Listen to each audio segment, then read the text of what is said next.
Coming in number 10, Prince Harry is preparing his memoir with stories being completely different from the ones being released as part of the docuseries. That sounds really suspicious. As they're working on making amends, they've apparently changed their mind about airing the family's dirty laundry. But that's not all. They've also knowingly or unknowingly mixed up some of their story details. The insider claimed a lot in the show contradicted what Harry has written, so that was an issue. Harry and Meghan are having second thoughts on their own story on their own project, another Netflix source said. Sources say that Harry and Meghan had made significant requests about toning down the content they had initially provided, but were denied because of how late in the process they had done it. So are we getting some real juicy insight on what goes on behind closed doors? And if so, how accurate is it? There are always two sides to a coin. Depending on how biased the docuseries will be, viewers may or may not have different perceptions on the couple and royal family. In number 9, in the teaser, Harry is accusing his family of leaking and planting stories in the media. The 63-second clip is accused of painting a false picture. One of the scenes shows Harry expressing his concern over Meghan being treated like his late mother, Princess Diana. "I was terrified. I don't want history to repeat itself." While explaining how they have been hounded by the media, viewers seem to notice that the photograph they've used over the scene was of former model Katie Price leaving Crawley Magistrates Court from last December, an unrelated issue to what is being discussed. Viewers also noticed the image was flipped to show a different angle. This does not seem like a good look for the couple, hours before the release of their highly controversial Netflix docuseries. Coming in number 8, the series gives the impression that a photographer secretly photographed the couple with son Archie inside a private home. But witnesses have said that the photographer had been granted official access in advance. Robert Jobson, the royal editor for the London Evening Standard, said he was there when the photograph in question was taken and that the angle was an accredited position that Harry and Meghan had agreed on. This photograph used by Netflix, Harry and Meghan to suggest intrusion by the press is a complete travesty, Jobson wrote. It was taken from an accredited pool at Archbishop Tutu's residence in Cape Town. Only 3 people were in the accredited position. H&M agreed to the position, and I was there. This lies enough to discredit the allegations and stories being told in the docuseries because it makes Harry and Meghan look like they're reaching the Bynes stories to victimize themselves based on facts that are not 100% true. 7th on the list of top 10 lies being revealed before the release of the docuseries, Pierre Morgan, British podcaster, addresses the issues he has with the Duke and Duchess through his tweets about the first look at the upcoming series. After feeling exploited over having his soundbite used in the series, a trail of tweets followed, and here are some juicy ones showing how passionate Morgan felt about the series. Slamming Prince Harry for waging a relentless, vicious public war against his own family, Morgan called the royal a deluded, spoiled, manipulated brat. The 6th lie on the list of top 10 being discovered from the trailer is another photograph showing press bombarding a car with a follow-up image of Meghan wiping tears from her eyes. To emphasize the point of Meghan being bombarded by photographers, viewers notice that the picture used is from Trump's former lawyer, Michael Cohen, in the vehicle. So if they're using false proof to clarify their points, how true are they going to be in the series? Ingrid Seward, editor-in-chief of Majesty magazine, said, "The inaccurate photographs undermine the validity of what Harry and Meghan are trying to say. It makes them the object of ridicule. If you are going to criticize the monarchy, you have to make sure everything you say or do is absolutely correct." Host of the Megyn Kelly show, Kelly, had a lot to say about the series as well. There are at least 3 other shots in that trailer of them getting mobbed by the press, which had absolutely nothing to do with them, she said. 5th on the list of lies being revealed before the release of the docuseries, as if using one picture of a model completely unrelated to the issue is not enough, another one of the pictures used to show Harry and Meghan hounded by the press in the trailer was actually taken at a film premiere 5 years before they had even met. Pierre Morgan exposed a paparazzi photo used in the trailer was actually from a Harry Potter premiere and not of photographers following the couple in their private lives. They already tell yet another lie in the first trailer with the Harry Potter paparazzi shot, Morgan wrote. It is understood that no members of the royal family attended the premiere. Instead, the photo appears first under search results for paparazzi on the stock image website. Royal expert Ingrid Seward commented how Netflix's careless efforts weakened Harry's comment about protecting his family. This fake picture weakens his point. On to the 4th lie being discovered within the docuseries. A source told the British paper that palace insiders were seething with rage at allegations made in the forthcoming docuseries. The trailer was also slammed by online trolls who called the series hypocritical. In a conversation with Sky News Australia's Paul Murray, Megyn Kelly mentioned her perspective on the bullying allegations, how they were coming out from the abandoned abandonment of her friends and family, her wedding peppered by only celebrities and no one who actually knew or loved her. They've lost 14 staffers, top staffers, in the past few years. That's not normal to lose 14, especially at that level when you're royal. People probably really want to work for you. One internet user voiced their opinion on the trailer by saying, "I love the part where Harry and Meghan write a letter making it clear that the monarchy is a horribly oppressive system." This outrage has caused former employees to voice their frustration with NDAs that limit them from saying anything about the lies in the Netflix docuseries. One of the palace staffers said, "She knows we can't financially protect ourselves by going to court, so she keeps pushing. It's all a game for her, and she's loving it," they said. "I certainly have chosen to remain silent out of respect for the crown, but if they keep attacking us and our characters, reputation, etc., we need to feel we are equally supported by the royal family." Many have known Meghan Markle from when she was once part of the acting industry, which after a certain point is known to give one a lot of media attention. So after vocalizing concerns over needing privacy as a royal, many people seem to feel as if it was an unreasonable demand for Meghan, especially during all the controversies, all while including an inside look on their life as royals, which is to be featured with never-before-seen pictures of the family. Afterwards, Meghan tried to reiterate her feeling of needing privacy and how it's a basic human right. She stated how she should be able to share parts of her life in her control, not in the media's control. Pierre Morgan had more to say about the trailer. "Imagine bleeding about privacy than doing a kiss and tell reality series about your private lives. Then imagine preaching compassion as you trash your family again. Then imagine releasing the first trailer deliberately to ruin your brother's big trip to America. Repulsive hypocrites." Morgan expressed his support for the royal family and distaste for how Harry and Meghan are handling their drama.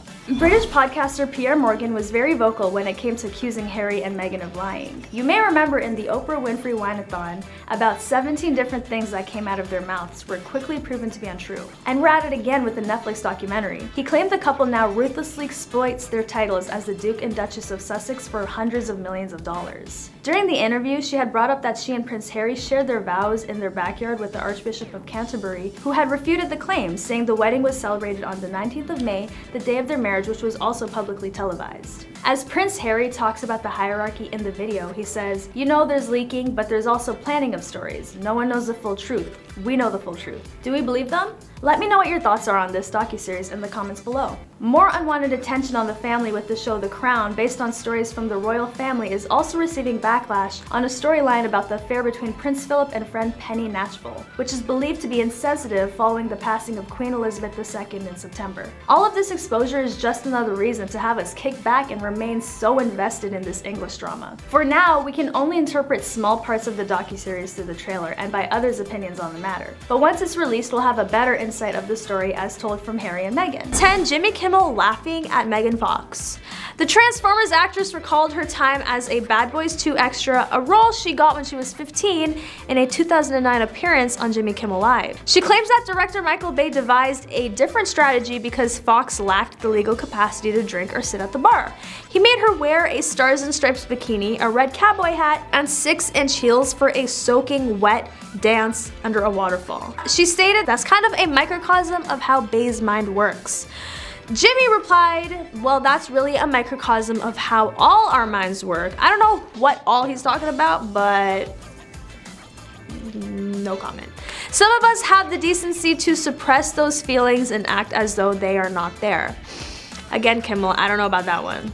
People were appalled by Kimmel's response to Fox's story, which involved a minor, when the interview resurfaced on Twitter 11 years later, and they demanded an apology from the late night host. Number 9, Ben Affleck. Affleck spoke with a French-Canadian journalist named Anne-Marie Lozic while promoting Jersey Girl on Box Office. She sat in his lap for the entirety of the conversation. Just want to let you know it was consensual, but I guess for the time it just was a little risque. With his arms folded over the columnist's midsection, the Batman entertainer proposed Lozic remove her shirt, ridiculed French inflections, and remarked on her firm breast. In the midst of the hashtag #MeToo movement in 2017, Hillary Burton claimed that Affleck inappropriately touched her during a 2003 appearance on MTV's TRL. The box office interview with Lozic began to circulate online, and numerous individuals individuals questioned Affleck's behavior toward women in light of the video. Lozique stated to Entertainment Tonight that she conducted many interviews like that with Affleck and that the video had been misinterpreted. She stated, "The day I did that particular interview, it was a little bit typical, I would say, in the sense that we would have this game going on and it was strictly for the cameras while the cameras were on," adding that their interviews always got very high ratings. She stated, "I thought it was kind of fun. I aired everything that we did in the full interview without editing anything out."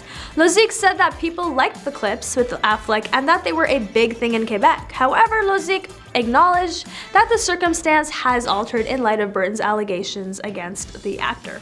She stated, "Of course with this whole story, I guess it changes the dynamic a little bit, but it was still very positive up until yesterday night." Number 8, David Letterman and Madonna. He asked her to kiss a man in the audience shortly after the pop star joined Letterman on the Late Show stage to cheers from the audience.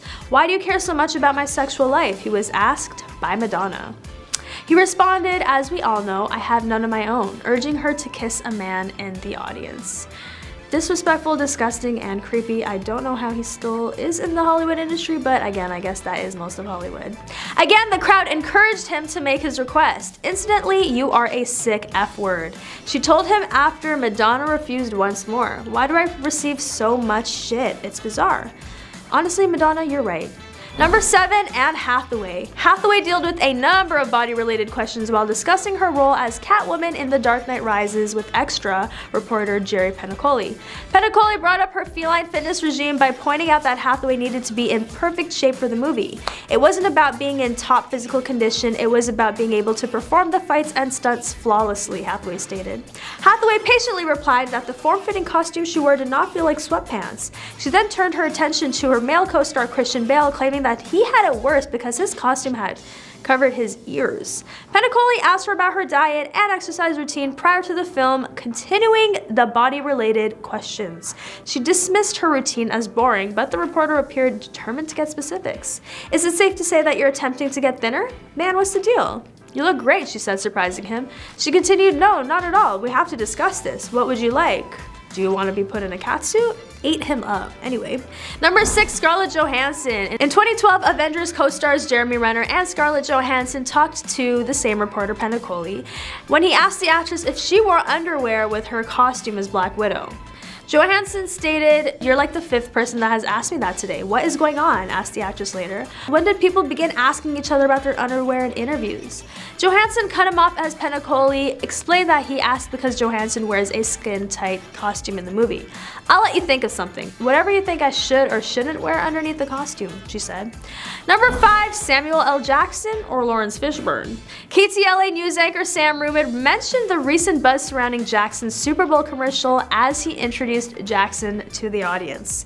"Which Super Bowl advertisement?" the actor inquired. "Yikes, awkward." Before Jackson realized Rubin had mistaken him for Fishburne, who had appeared in a Kia ad during the 2014 Super Bowl. A few weeks earlier, he appeared perplexed. "You're as crazy as Twitter users." As the anchor apologized, Jackson stated, "I'm not Lawrence Fishburne. No two of us are alike," he continued. "You're the entertainment reporter for this station and you don't know the difference between me and Lawrence Fishburne?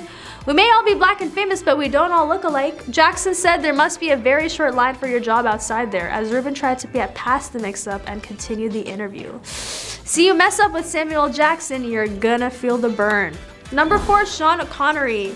Barbara Walters inquired about the James Bond actor's earlier statement that it is preferable to slap women with an open fist rather than a closed one. Connery informed her, "I haven't changed my opinion." The actor responded, "No, I don't think it's good," when Walters asked him whether he thought it was good to slap a woman. "It's not that bad in my opinion. It entirely depends on the circumstances and whether it is warranted." She then at that point requested what type of circumstance would justify hitting a lady, and Connery said it ought to just come after a man has had a go at all the other things. "Women are pretty good at this, but they just can't stop doing it. They want to be in charge. After that, you give them the last word, but they don't like it," he stated. "They want to say it again and get into a situation that is really provocative. Then I believe it to be absolutely correct." He was warned by Walters that he would probably get mail from people after the interview was broadcast. The actor replied, "May get some women." Number 3, Taylor Swift. The pop star gave reporters a closer look at her dress and shoes as the camera panned over her on the 2015 Grammy Awards red carpet. The ET reporter said, "I just wanted to show the legs. You're going to go home tonight with maybe more than just a trophy. As I told you beforehand, I imagine many men." "I'm not gonna walk home with any men tonight," Swift responded. "I'll go spend some time with my friends and afterward I will return home to my cats. I get in trouble with men." She did handle that gracefully, but again, we need to stop taking the attention off of the same topics when we're interviewing women. Number 2, Letterman being creepy again. After Aniston examined her aversion for flying in planes during a 1998 appearance on The Late Show, Letterman hurried nearer to her. He said, "I apologize if this is rude, I just want to try one thing." A drum roll got behind the scenes and the late night host placed his hand on Aniston's neck while attempting to catch a piece of her hair with his mouth. Aniston yelled in shock, jerked away, and asked, "What are you doing?" He then utilized his other hand to put a strand of her hair straightforwardly into his mouth, sucking it until it dropped out. Aniston dried her hair with a napkin, appearing shocked. Letterman continued the interview after observing that Aniston appeared jumbled and asking, "You're still traumatized by that hair deal, aren't you?" Before jokingly requesting that someone carry her off stage, the actress confirmed that she had been traumatized. And finally, number 1, Britney Spears. A montage of several misogynistic interviews that the young pop star endured when she was at the height of her fame was included in the New York Times documentary Framing Britney Spears, which was released in February 2021 on Hulu and FX. Spears' conversation with Sawyer in 2003 on ABC's Primetime Thursday is one of the most shocking. The combative questions the journalist posed included whether or not Spears liked her voice. She also mentioned Spears' world-famous bottom and commented on how modestly she dressed. Sawyer also said to Spears that she upset a lot of mothers in this country and seemed to defend Kendall Elrod, the wife of the then governor of Maryland. Ehrlich had said that she would shoot Spears if she had the chance because of the example she set for young women. Spears was the target of this attack. Britney sat through the interview while Sawyer inquired about her split from JT. He basically stated that "you broke his heart. You accomplished something that caused him such torment, such misery. What were you up to?" Sawyer reportedly asked Spears about the breakup, suggesting that she was to blame. Spears broke down in tears and asked if they could take a break after Sawyer told her that the singer had a year that would test a lot of people. In 2021, following the premiere of Framing Britney Spears, many fans claimed that Sawyer owed the pop star an apology after the 2003 special went viral. Starting off with number 10, Tyga.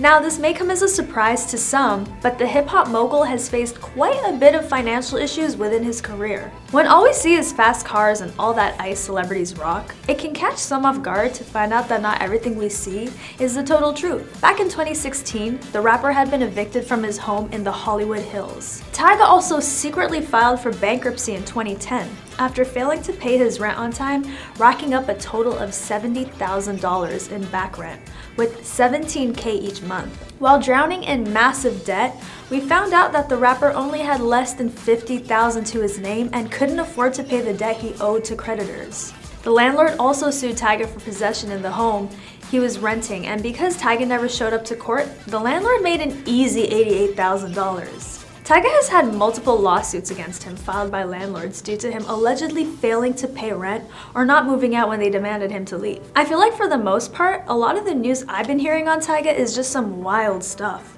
Like, remember when he was dating Kylie Jenner back when she was 17, a minor? He was 26 at the time, so naturally he was criticized a lot. They initially met when she was only 14, so for the most part, the public frowned on the relationship. They broke up on his 26th birthday, and that same month, Kylie and Travis Scott sparked their own relationship. And then a year later, they welcomed their first baby, little Stormy, who is literally so cute. What's Tyga up to now? He's a Grammy nominee for his hits including Taste and Juicy. Venturing outside of music, the rapper is also breaking into the food delivery market with his latest project, Tyga Bites. Let's hope they taste good. See what I did there? Moving on to number 9, Soulja Boy. Back in 2011, the Crank That Rapper was arrested. On top of all that, his younger brother was part of a tragic car accident. and he was caught lying about owning a private jet. He was later hit with an eviction notice for failure to fill his monthly payments of $4,000 at his Atlanta pad. When it rains, it pours, right? The rapper faced eviction from his LA home too after allegedly not paying his rent. TMZ found a letter with the building's landlords issuing a complaint about the noise disturbances and guests wandering the property, which was a direct violation of the lease agreement. After renting his Hollywood Hills home, he started falling behind on rent just 3 months in and allegedly dodged the landlord when he would ask him about the rent money. I get it, with money comes this feeling of power and you just can't help but not care about rules, but wouldn't you want to be a little more cautious when it comes to a house you're living in? The then 26-year-old was also arrested for a suspected probation violation. Soulja Boy was just out here acting reckless. Soulja Boy couldn't tell him off when thieves came in and stole $10,000 worth of cash and another $12,000 in jewelry from his home. The Crank That Hitmaker made an announcement earlier this year that he'll be leaving the hip-hop scene to exclusively focus on acting. Are you excited to see this side of Soulja Boy? Let me know in the comments below. I've seen a few clips of him acting and honestly it seems like he can have a promising career in the industry, so good for him. On Twitter, there was a whole period of time where he was making sure that people knew how many times he was the first ever to do anything. And honestly, good for him for breaking so many personal records. As someone who dominated the early 2000s with his sound and fashion, it is cool to see him continuing to grow. In number 7, former Nickelodeon favorite Amanda Bynes. Beginning her career as a child actor and after making her breakthrough in The Amanda Show, her life has been a bumpy ride. Back in 2012, Bynes was having some regular encounters with the police. 10 days after her substance-related arrest, she was evicted from her New York City apartment. In 2013, as most child stars, Bynes seemed to have been going through something bad. With complaints of her constantly smoking in a non-smoking building, the building's management had no choice but to threaten to evict her. So she packed her bags and found a hotel room for temporary stay while she was finding another spot. Her parents moved into a room near her too because they were worried about her. At least she had people around her who care about her, or else things could have been much worse. Bynes also made a slew of headlines back in 2012 when she was involved in 2 hit-and-run and 2 charges of driving with a suspended license, plus a DUI charge in addition to her public antics during her time in New York City. Back in 2020, she posted a sonogram indicating she was expecting her first child with her fiance, but it was later confirmed to be untrue, leaving people confused. But fast forward to today, Amanda's currently pursuing a bachelor's degree at the Fashion Institute of Design and Merchandising. Good for her. She's also admitted to being 4 years sober in 2018. Sometimes rock bottom is the lowest you can get before you eventually find a way to lift yourself up again. The Real Housewives of Atlanta star Kim Zolciak was allegedly facing eviction from the mansion she was sharing with NFL husband Kroy Biermann if they failed to pay around $12,000 in back taxes within weeks. This was right after they took out a $300 loan to complete renovations. Those rentals might need to wait if you want to live in the house long enough to see them through. The 5-bedroom and 6.5 bath is named the Zolciak Manor, which they went straight to renovating back in 2012. The Real Housewives of Atlanta star has not held back from showing the beautiful Atlanta property on the gram with images of the backyard, her bathroom, as well as her baby son's room, which featured lavish furnishings, hand-painted walls, and ceiling. Kim says she would love to make a return for season 15 of Real Housewives of Atlanta. If you're going to be tuning into the new season, let me know who you're most excited to see.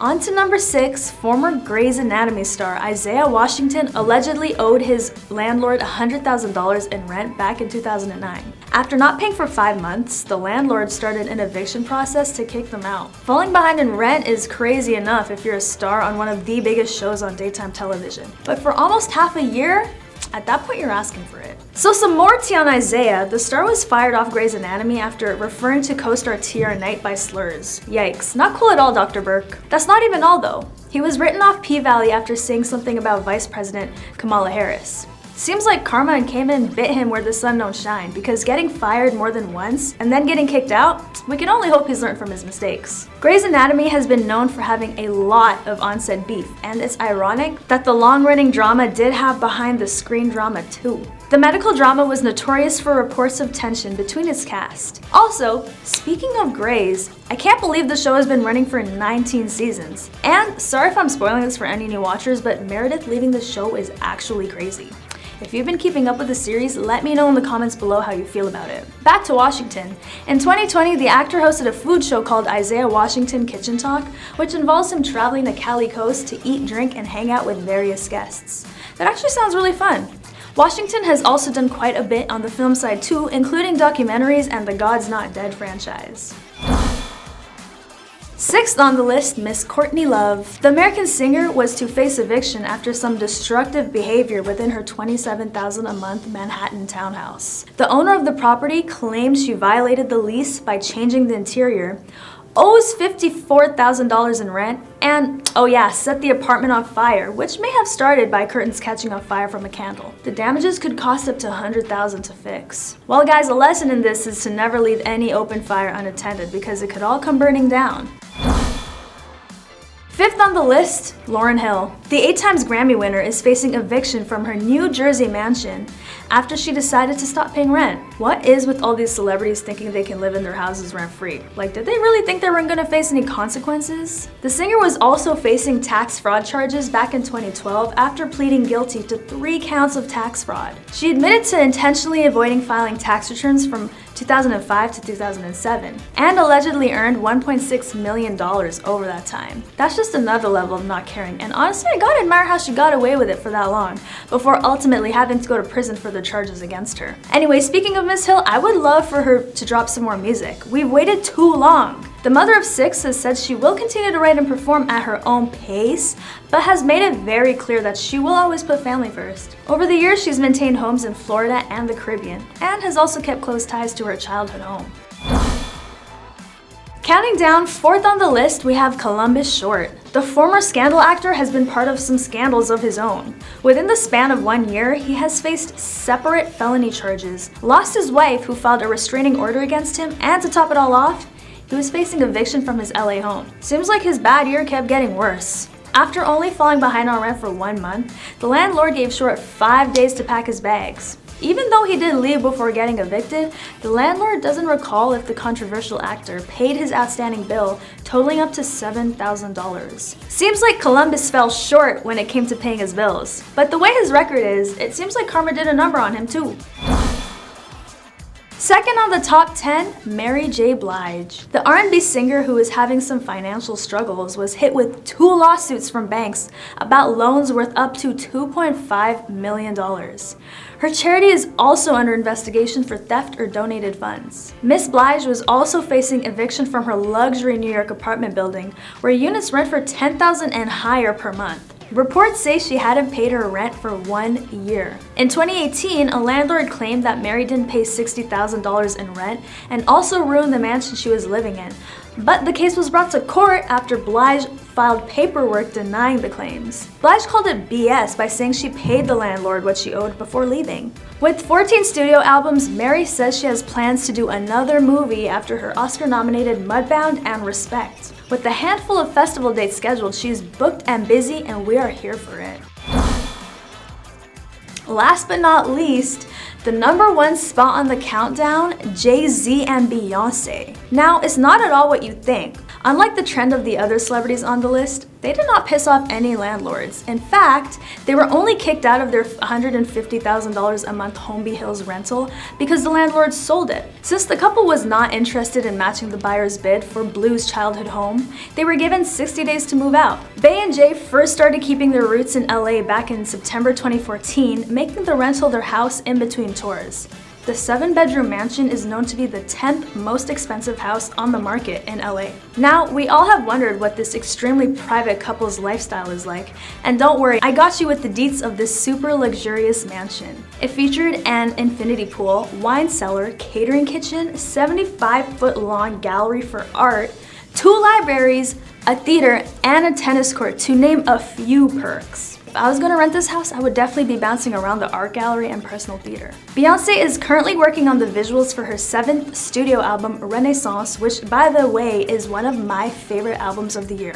And if you've listened to it, comment down your favorite track. Set to tour next year, I'm most definitely gonna be one of the millions of fans waiting for the tickets to drop. I need to see Queen Bee live. So, I guess for the most part, the real lesson here is, doesn't matter how rich and famous you are, financial irresponsibility is as common among celebrities feelings as it is among us regular people. At number 10, Chris Rock hosted the Oscars last year, and the memorable night became one for the wrong reasons. If you don't know what happened at the last Oscars, you might be living under a rock. Chris Rock made a joke about Jada Smith, Will Smith's wife, leading to the biggest slap in the face of the century. At the 2022 Oscars, Chris Rock made a joke about Jada's bald head.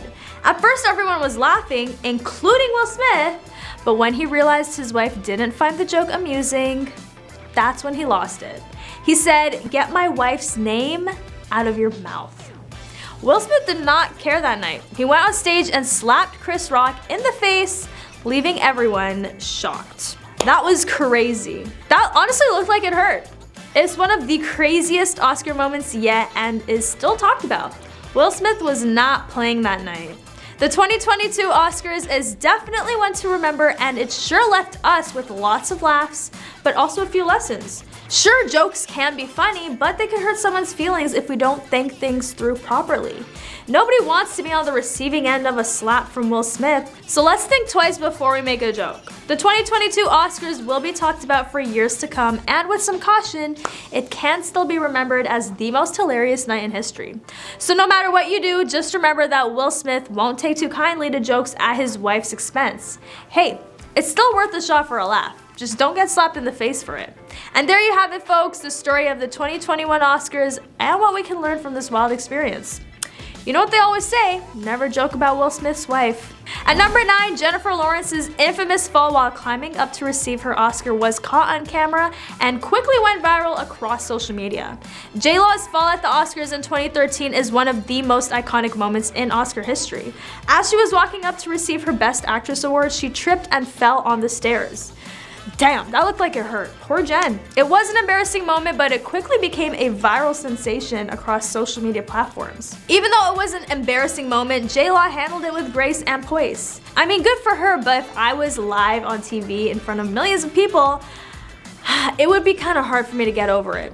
And it would definitely be a moment I would love to forget. But damn, good for her. She can really hold herself together even in the worst moments. Go Jennifer. We all know that celebrities are just people too, and everyone makes mistakes. So even though it was an awkward moment, it shows us the humanity of these stars and how they can handle tough situations with dignity and grace. It also reminds us not to take ourselves too seriously. Mistakes happen and life goes on. Now, whenever someone trips on their way to the Oscars, it's all in good fun, and we can all thank Jennifer Lawrence for teaching us that lesson. Jennifer Lawrence's infamous fall has become so iconic that there are even memes dedicated to it, like this one here.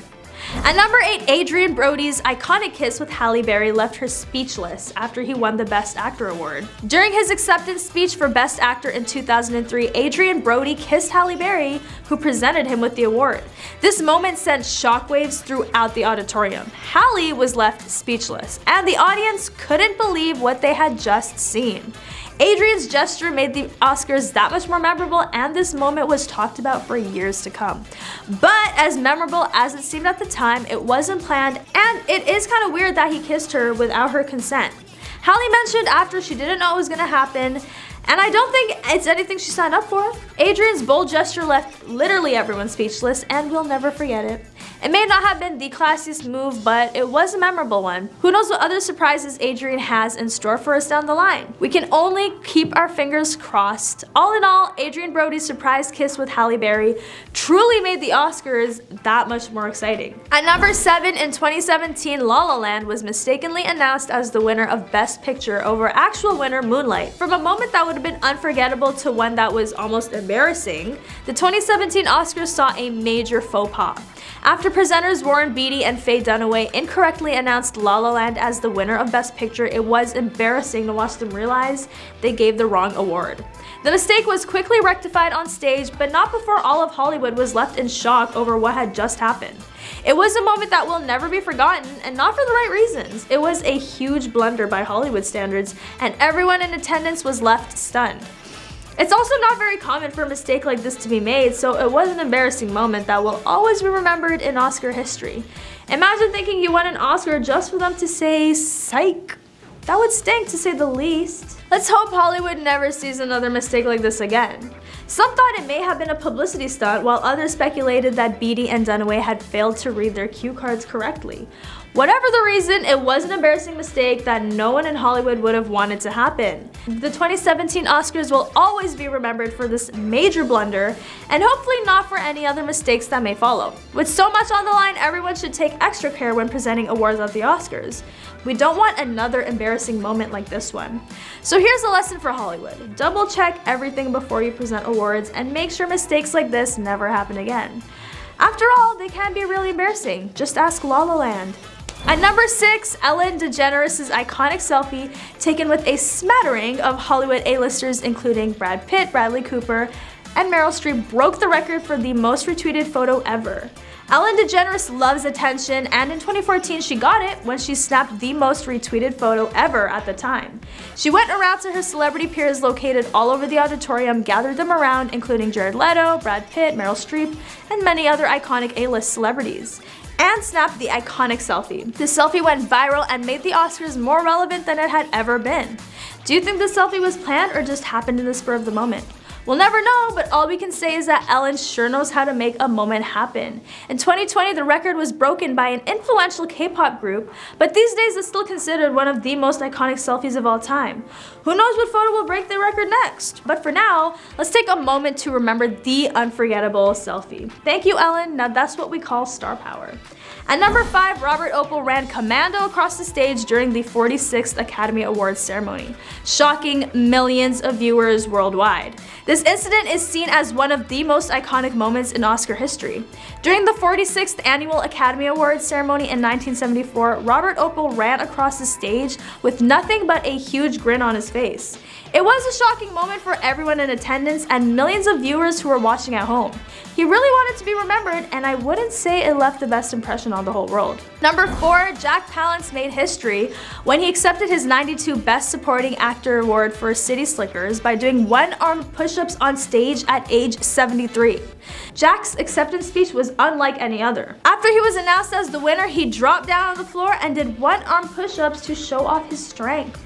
It was an inspiring moment that showed age is not a barrier for success and that older generations can still make strides in life. His strong gesture made him an instant legend and is still remembered fondly today. I mean, come on, 73 years old? Not only is that impressive on its own, but one-armed push-ups made it even more remarkable.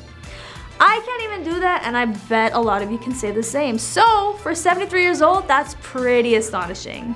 All hail the great Jack Palance. The next time someone tells you that age is just a number, make sure to remember Jack and his one-armed push-ups. His story will always be an inspirational reminder that no matter your age, you can still achieve greatness. Let's all remember to follow Jack and his example of fearlessness in the face of age. Who knows, maybe we'll be able to surprise ourselves with the incredible things we can do too. At number 3, Marlon Brando refused to accept his Best Actor award for his performance in The Godfather in 1973 and instead sent a Native American activist on stage to read a statement about Hollywood's treatment of the natives. With his good intentions, Marlon Brando wanted to send a message across. He sent Native American activist Sachin Littlefeather on stage in his place, who stated that he was declining the award due to Hollywood's mistreatment of Native Americans. As expected, not everyone was thrilled with the gesture, and the audience even booed her during the speech. The disrespect is crazy. It was a shocking moment that highlighted Hollywood's mistreatment of Native Americans, and even more shocking that the crowd booed her. Nevertheless, Marlon Brando's actions were a bold move that sparked an important conversation about how natives are treated in Hollywood. His efforts certainly inspired many others to speak out against injustice and inequality, which is always a good thing. Marlon Brando was ahead of his time in '73, and he continues to be remembered today for bravely standing up for what he believed in. We need more people like him who are willing to challenge the system and put their own interests aside for the greater good. We should all take a page from Marlon Brando's book and use our voices to speak up against injustices. Hopefully more people will do the same so that we can make this world just a little bit better. It's the least we can do. So thank you, Marlon Brando, for your brave and noble actions. We will never forget them. At number 2, the musical performance of The Way You Look Tonight by Bette Midler at the 1989 Oscars is widely remembered as one of the most iconic and touching moments in Oscar history. Bette Midler's performance was a special tribute to the late actor Peter Finch, who had passed away the prior year. She sang her heart out and even added in some ad-lib lines about Finch towards the end, which made for an incredibly emotional performance. The audience leapt to their feet and gave her a standing ovation after she finished singing, making it one of the most memorable performances in Oscar history. And on to number 1, the 1975 Oscars featured a surprise appearance by Barbra Streisand, who was presenting an award for Best Picture. But she wasn't alone. She brought along a pig with her, which caused quite the stir in the audience. The pig's name was Olivia and belonged to her friend singer Helen Reddy. It was an unexpected moment that caused a lot of laughter in the audience and made Streisand's appearance even more memorable. Well, obviously it was shocking. She brought in a whole pig. What was she thinking? I mean, whoever thought of it definitely wanted her to be remembered that night. And if that's the case, she most definitely was. Nonetheless, it was a funny and memorable moment. But that is all for today. Comment below if you're tuning into the Oscars today and who you're looking forward to seeing. And don't forget to like, comment, and subscribe for more news on your favorite celebrities, and I'll catch you next time on The Rich Life.